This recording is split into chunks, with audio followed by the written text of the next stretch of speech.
ராஜாக்கள் 17ஆம் அதிகாரத்துல இந்த கதை இருக்குது.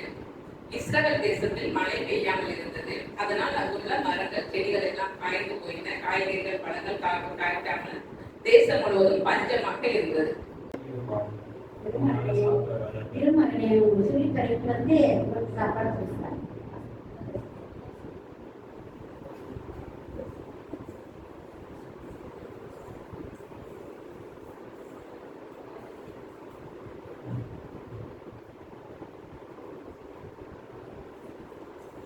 தண்ணி தவிக்குமா? கொஞ்சம் தண்ணி தரீங்களாமா?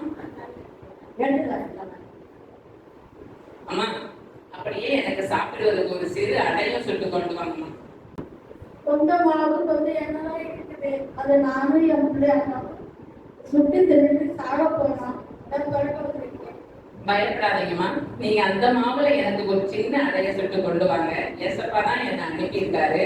அவர் உங்க அப்பத்தையும் தண்ணியும் அவர் போசிப்பார். சுட்டு கொண்டு வாங்க.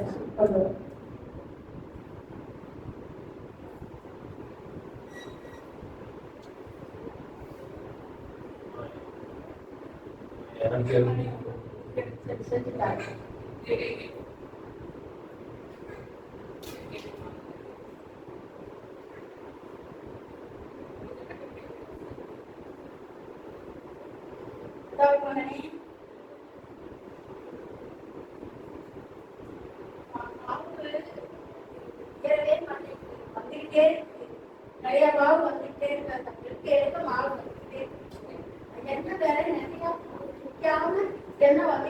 மீண்டும் கர்த்தர் மழையை பெய்ய வைக்கும் வரையும் இந்த அப்பமும் தண்ணி அந்த எண்ணெயும் நிறைந்து கொண்டே குறையாமல் நிறைந்து கொண்டே இருக்கும்.